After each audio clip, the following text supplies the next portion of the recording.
Isabelle Nanty s'est livrée comme elle le fait très rarement dans Légende face à Guillaume Pley. La comédienne est revenue sur le décès de ses parents survenu la même année et les conséquences que ces pertes ont pu avoir. C'est une Isabelle Nanty tout en sincérité qui s'est livrée à Guillaume Pley dans Légende, mercredi 16 avril 2025.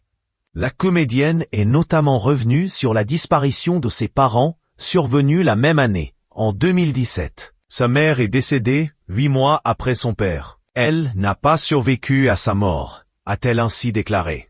Pour faire face à ces pertes tragiques, celle qui incarne le rôle de Cathy Tuche dans Les Tuches a révélé avoir eu recours aux antidépresseurs. Ça ne s'encaisse pas. En fait, c'est un peu surréaliste la mort au général. La mort des parents, c'est complètement irréel. Je ne sais même pas si j'ai encore réalisé, a-t-elle ajouté de manière très grave. Même si ses parents sont aujourd'hui décédés depuis 8 ans, Isabelle Nanty a toujours besoin d'être aidée psychologiquement. Je le dis honnêtement, je suis sous antidépresseur depuis, a-t-elle lâché, sans en avoir honte. Malgré tout, la célèbre actrice aimerait pouvoir arrêter son traitement. Je trouve que ça équalise un peu les émotions.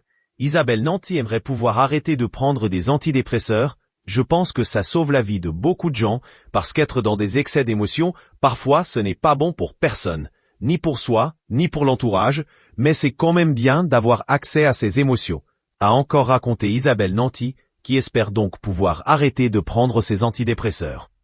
Nul doute que pendant cette terrible période de sa vie, la comédienne âgée de 63 ans a pu compter sur le soutien sans faille de sa fille, Tallulah, qu'elle a pu adopter lorsqu'elle avait 18 mois. Si elle ne souhaite aujourd'hui plus évoquer cette adoption, estimant que ça lui appartenait autant qu'à sa fille, elle a par contre expliqué à Guillaume Pley avoir dû faire face à quelques difficultés dans son éducation.